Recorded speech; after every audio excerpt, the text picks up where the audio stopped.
The biggest difference between confident and awkward people, it's not about how they look, how much they talk. It's all up in here. 80% of confidence is just psychology, and I will share with you the 6 mindset shifts that will absolutely transform how people see you. And I've even written these down. I've written down some notes for you so you can get as much value as possible. But the most important thing is that when you watch this video, you actually take notes.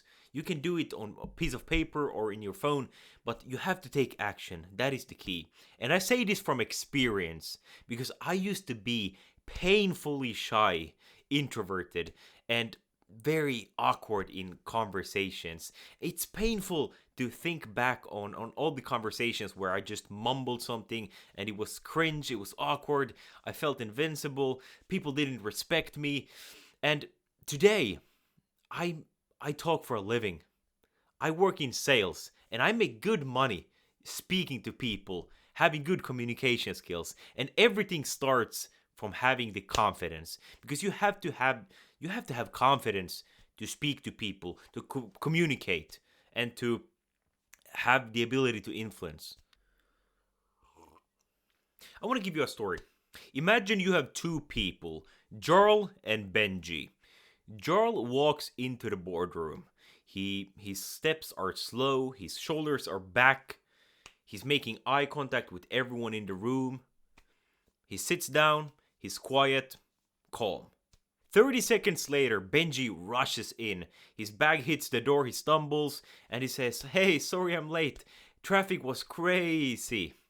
Excuses in the first moment. No one says a word, and Benji laughs for himself. Jarl's hands stay on the table. He's quiet. There's no notes, there's no fidgeting. Benji, he flips through his notes. He's fixing his tie. He's fidgeting. He's clearly looking nervous. He clears his throat twice before speaking. When it's Jarl's turn, he looks the CEO in the eyes, says 7 words, silence. The whole room waits. Benji, he blurs out, "Yeah, I would like to add something to that. First of all, I'm very excited to be here." Let me ask you a question. Of these two people, Jarl and Benji, who do you think the CEO in the boardroom will respect? Who will get the next promotion? Who will make the more money? Who will have better relationships? I think it's pretty clear. And this is the thing. You can go from being an awkward person to a confident person, and that will absolutely transform your life. If there's something you should do if you're an awkward person, is learn the skills, learn the habits of a confident person.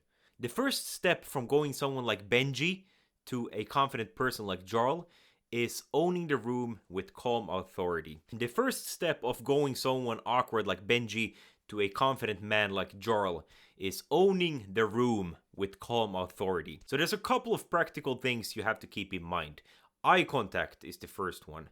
Also, do a downward inflection on every sentence, meaning that you end the sentence on a downward note. So instead of saying, "Hey, I have a suggestion to make," which sounds like a question, say, "Hey, I have a suggestion to make."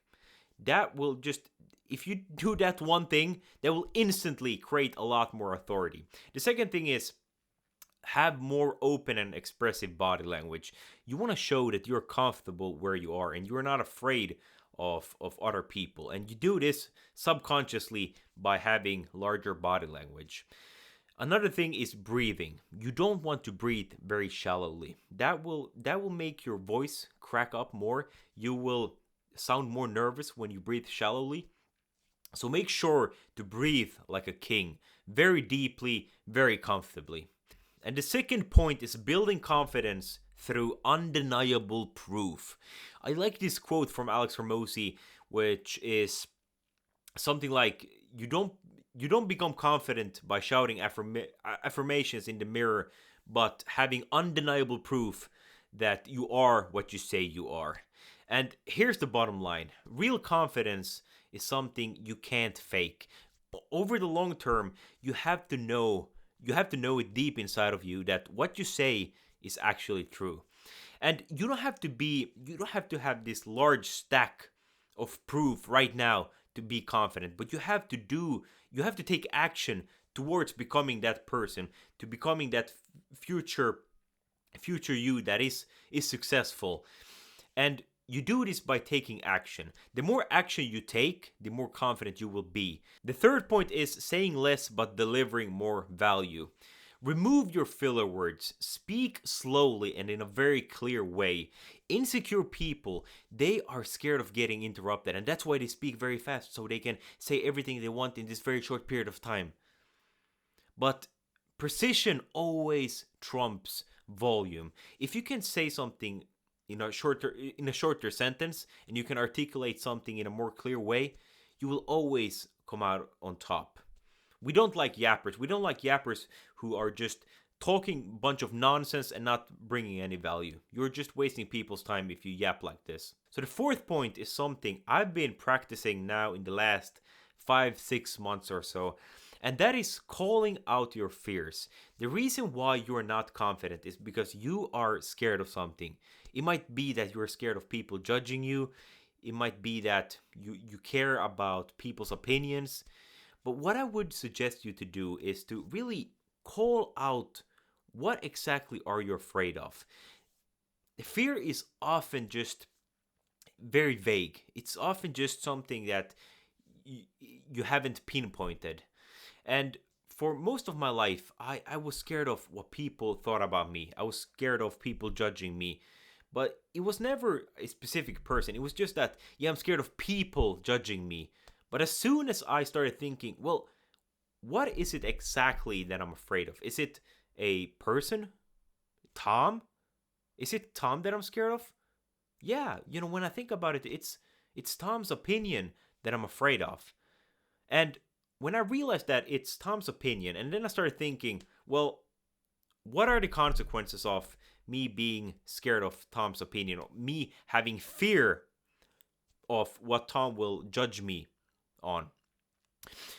And when I started thinking about that, I realized that there's nothing to be afraid of.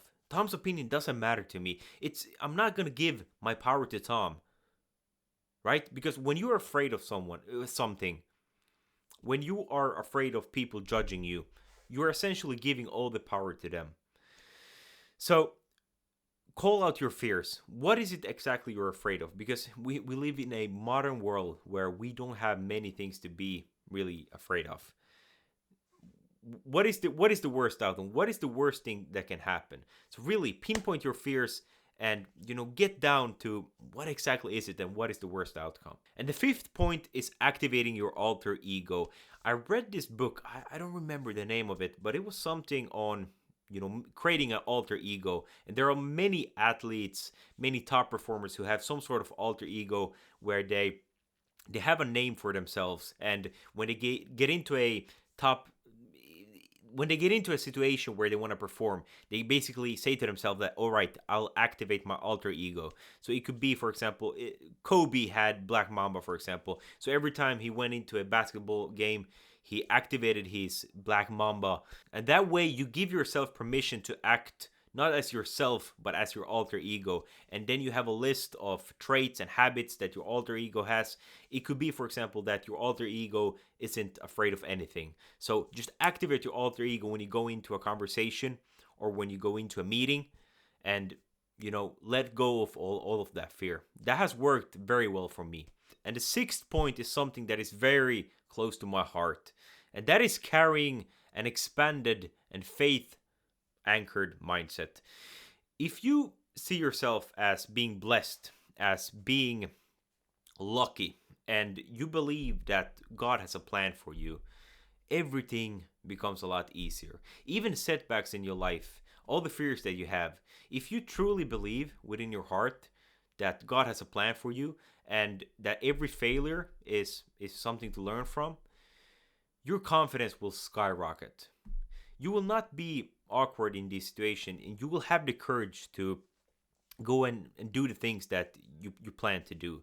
And just believing in something greater than yourself, that will improve your confidence, but it will improve so many areas of your life. It will take away your fear. If the only thing you fear is God and you're absolutely God fearing, you will not fear anything else, and you can actually go out into the world and actually explore your potential. This is something that has been more and more important to me the older I become. If you found this video valuable, I would appreciate a thumbs up on the video so I know to keep on making these. I make videos every day, so if you have any suggestions, you can leave them in the comments. Subscribe if you want to see more. And only subscribe if you really want to improve. Otherwise, go and watch a Mr. Beast video. Alright, until next time, take care.